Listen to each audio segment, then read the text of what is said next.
कौन कहता है कि आसमां में सुराग नहीं हो सकता? कौन कहता है कि आसमां में सुराग नहीं हो सकता? एक पत्थर तो तबीयत से उछालो यारों, सुराग हो सकता है। सैनिक भाइयों, इस शेर को, इस कहावत को सच साबित कर दिया सबका सैनिक संघर्ष कमेटी के 95 साल के बुजुर्ग सूबेदार प्रगट सिंह साहब ने, प्रगट साहब जी ने। सैनिक भाइयों, मेरे पास में रक्षा मंत्रालय का एक लेटर आया, आप देख सकते हो। सबका सैनिक संघर्ष कमेटी, मेरा गांव का एड्रेस है, मोबाइल नंबर है, यह रक्षा मंत्रालय का लेटर है। सैनिक भाइयों, जब हम चलते हैं तो गिने चुने एक दो व्यक्ति होते हैं जो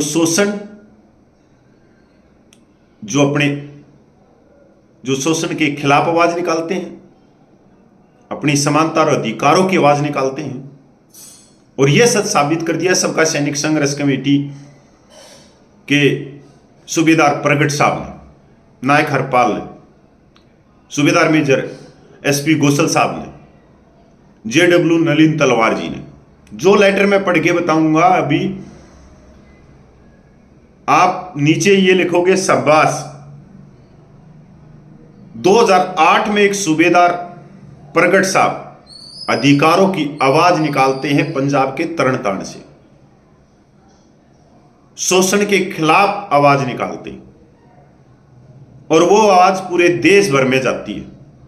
जवानों की जायज मांगों के लिए अनगिनत आंदोलन करते हैं, रेल रोकते, बड़ी बड़ी टंकियों पर चढ़ते हैं, इंडिया गेट के ऊपर कीटनाशक पीते हैं। जवानों की जायज मांगों के लिए रक्षा मंत्रियों के साथ में बैठक करते हैं, जंतर मंतर के ऊपर रामलीला ग्राउंड में भूख हड़ताल करते हैं। जवानों की जायज मांगों के लिए लोकसभा और राज्यसभा में 57% उठवाते हैं। 20 फरवरी से जंतर मंतर के ऊपर आंदोलन की शुरुआत करते हैं जायज मांगों के लिए।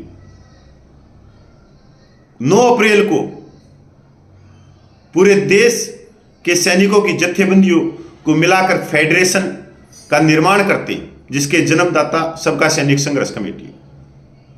और 30 मई से पूरा देश इस आंदोलन को लेकर चल रहे हैं। मैं आज सबका सैनिक संघर्ष कमेटी तो है ही है, मैं आज पंजाब के 3 लाख सैनिकों को, पूरे सैनिकों को मैं साधुवाद करता हूं कि पंजाब की धरती से जवानों की जायज मांगे निकली 2008 में, जो आज पूरे देश में गई एक बड़े बदलाव की तरफ। तो पंजाब का हर एक सैनिक, पंजाब का हर एक सैनिक बधाई का पात्र है।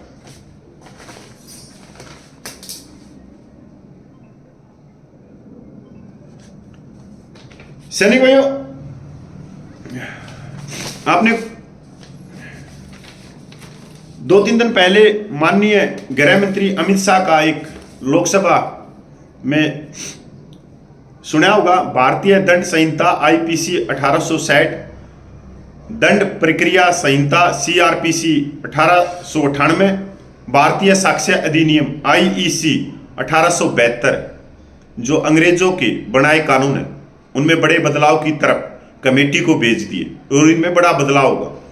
ये अंग्रेजों के कानून थे, अंग्रेजों की जो गुलाम बनाने के ये कानून थे, और भारतीयों को कुचलने के लिए ये कानून बनाए थे माननीय गृह मंत्री अमित शाह जी ने। ये लोकसभा में भी कहा।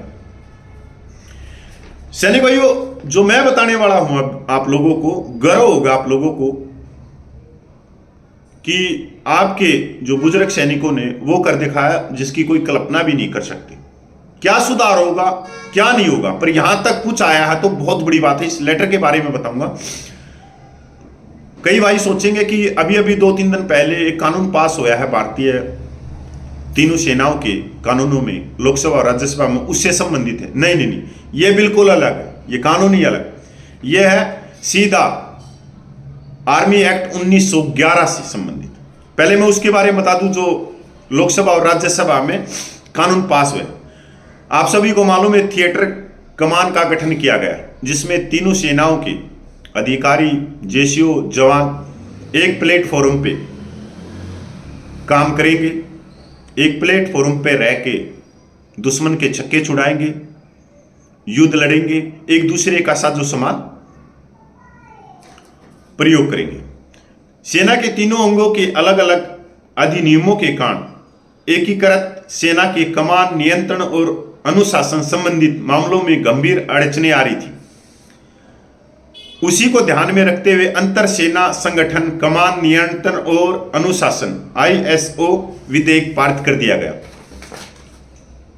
उदाहरण के तौर पर, जब तीनों सेनाएं एक प्लेटफॉर्म पे होंगी, तो अगर उनमें कोई अधिकारी या कोई सैनिक कोई गलती करता है, अनुशासनहीनता का मामला आता है, तो उस समय अड़चन यह आ रही थी कि कमान अधिकारी तीनों सेनाओं का कोई भी हो सकता था, और उनके पास में इतनी शक्तियां नहीं थी कि जैसे मान लो कमान अधिकारी नेवी का हो, CO, और अनुशासनहीनता का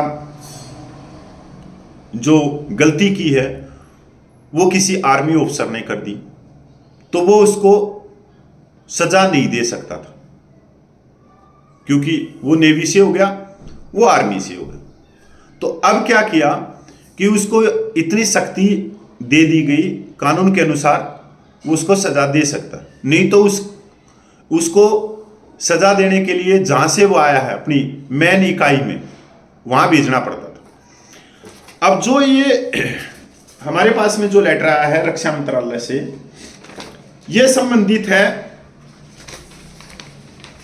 Indian army act 1911, the Indian navy discipline act 1934 और इंडियन एयरफोर्स एक्ट 1932।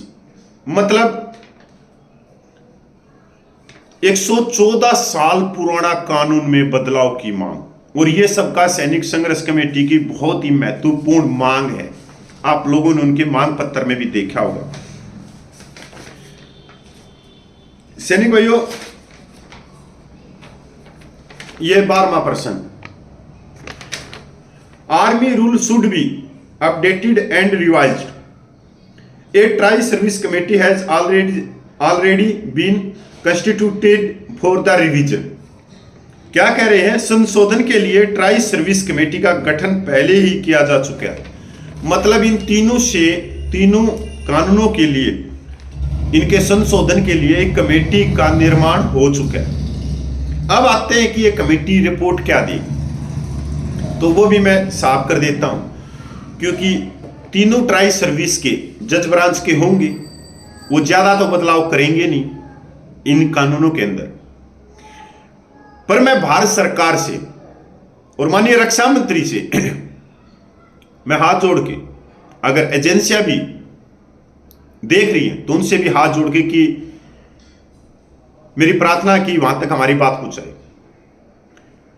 यह कमेटी जो बनाई है, इस कमेटी के अंदर जो जवान है, जो आज माननीय सुप्रीम कोर्ट में, हाई कोर्ट में सीनियर एडवोकेट हैं, उनको शामिल किया जाए।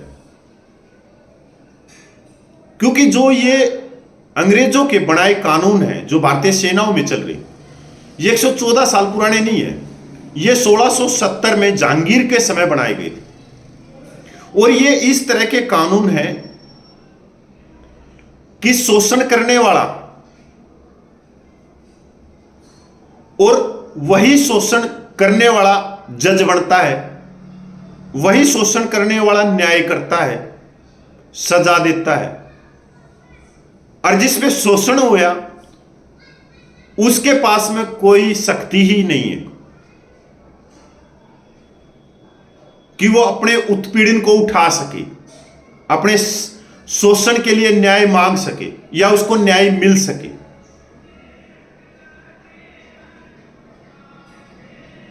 मतलब बदलाव में तो आए ये कि पहली बार 1911 के कानूनों में इन्होंने कमेटी गठित करी। 1911 के कानून जो चल रहे थे 47 में देश आजाद होया, 50 में ये हुबू इनको आर्मी एक्ट 1950 में तब्दील कर लिया। तो ज्यादा मेरे को उम्मीद नहीं लगती अगर भारत सरकार इसके ऊपर संज्ञान ले और जो बुद्धिजीव हैं, जो डिफेंस का ज्ञान रखते हैं, जो बड़े बड़े प्रोफेसर हैं, यूनिवर्सिटियों के अंदर हैं, या कानून के जानकार हैं, बड़े बड़े वकील साहिबान, या माननीय सुप्रीम कोर्ट के रिटायर्ड जज इस कमेटी में शामिल होने चाहिए। इससे यह होगा कि हमारी जो भारतीय सेनाएं हैं वो ताकतवर बनेंगी पूरे विश्व में, क्योंकि थिएटर कमान जो बनी है तो वो एक प्लेटफॉर्म पे आएंगी, साथ में रहने के आवास होंगे। एक उदाहरण के तौर पे जो रूढ़वादी प्रथाएं चल रही है अंग्रेजों की, जो आज भी चल रही है, जब वो ऑफिसर मेस में हो, परेड करना हो, या सहायक सिस्टम हो, अर्दली सिस्टम हो, वो पिछले दरवाजे से नेवी और एयरफोर्स में भी घुस जाएंगी। अब वो क्यों घुस जाएंगी? क्योंकि अग्निवीर स्कीम भी आई है कि 25% परमानेंट किए जाएंगे। तो कहीं ना कहीं उनको डर दिखाना या मजबूर करके उनसे इस तरह के काम करवाना। एक और उदाहरण के तौर पे, एक मकान आर्मी का है, आर्मी के अधिकारी का है, एक मकान एयरफोर्स के अधिकारी का, अगला उससे अगला नेवी के अधिकारी का है। अभी आर्मी वाले को तो सबको मालूम है, पूरे देश को मालूम है, रक्षा मंत्री को मालूम है, पूरे देश के नेताओं को मालूम है। नहीं मालूम है तो कैंटोनमेंट में जाके देख लो, वहां पर एक जवान बत्तख को दाना खिलाता मिलेगा, एक जवान घास के अंदर मशीन घुमाती मिलेगा, एक जवान पानी की बौछार करते हुए मिलेगा, एक जवान मकान के पिछले हिस्से में कपड़े सुखाते मिलेगा, एक जवान बच्चों को स्कूल छोड़ने के लिए गया हुआ है, एक जवान 22 इंच की साइकिल पे एक थैला टांग के 2 गोभी के फूल, 2 टमाटर, 2 मूली, 2 गाजर, 2 दूध की थैली वो लेता हुआ मिलेगा, एक जवान जिप्सी के ऊपर कपड़ा मार रहा है, एक दूसरा जवान जिप्सी नंबर 2 पे कपड़ा मार रहा है क्योंकि उसमें मैडम को जाना है, आवा में, अफवाह में, नावा में। तो जो हमारा जो साथ का जो मकान था नेवी या एयरफोर्स का, तो अब उनकी मैडमें बोलेंगे इनके घर आप भी तो उसी रैंक के हो, और साथ वाले घर में तो 10-10 जवान लगे रहते हैं पूरे दिन, और यहां पर कोई, हमारे मकान में तो कोई आता भी नहीं है, जाता भी नहीं। मैं भारत सरकार और माननीय प्रधानमंत्री नरेंद्र मोदी जी से हाथ जोड़ के इतनी रिक्वेस्ट करना चाहता हूं कि ये जो 20 फरवरी से जो आंदोलन चल रहा है, आप सोचते हो कि ये पे पेंशन के लिए चल रहा है, नहीं, उससे भी बड़ा ये आंदोलन, ये हमन चल रहा है भारतीय सेनाओं को विश्व की सबसे शक्तिशाली सेना बनाने के लिए। क्योंकि